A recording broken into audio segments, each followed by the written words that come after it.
को मेरा प्यार भरा राधे राधे। पुत्रदा एकादशी कब है, समय भी बताऊंगा। सबसे अच्छी बात यह है कि पौष मास की शुक्ल पक्ष की एकादशी को पुत्रदा एकादशी कहा जाता है।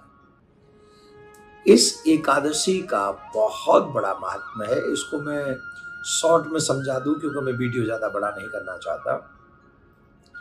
आपको इतना समझा देता हूं कि भगवान श्री कृष्ण ने भी धर्मराज को इस कथा के, इस एकादशी के व्रत के विषय में बड़े अच्छे ढंग से बताया है।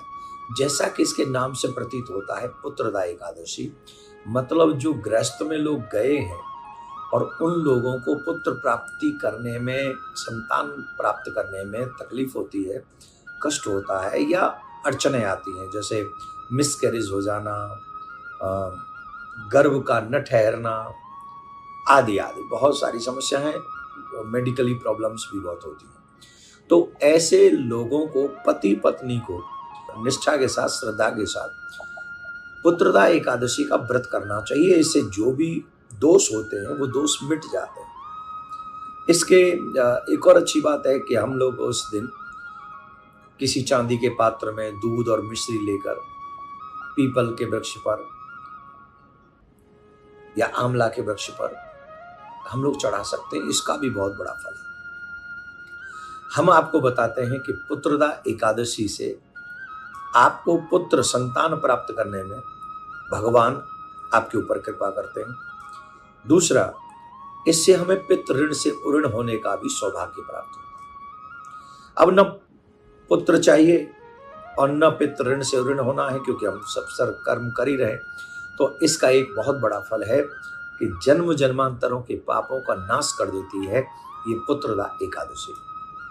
तो इसलिए हम सभी को पुत्रदा एकादशी का व्रत करना चाहिए और अवश्य इसका पालन करना चाहिए।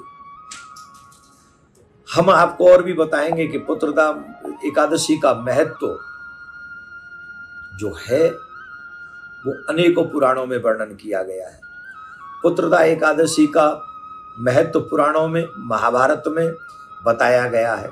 भगवान श्री कृष्ण ने भी इनको समझाया है, बताया है।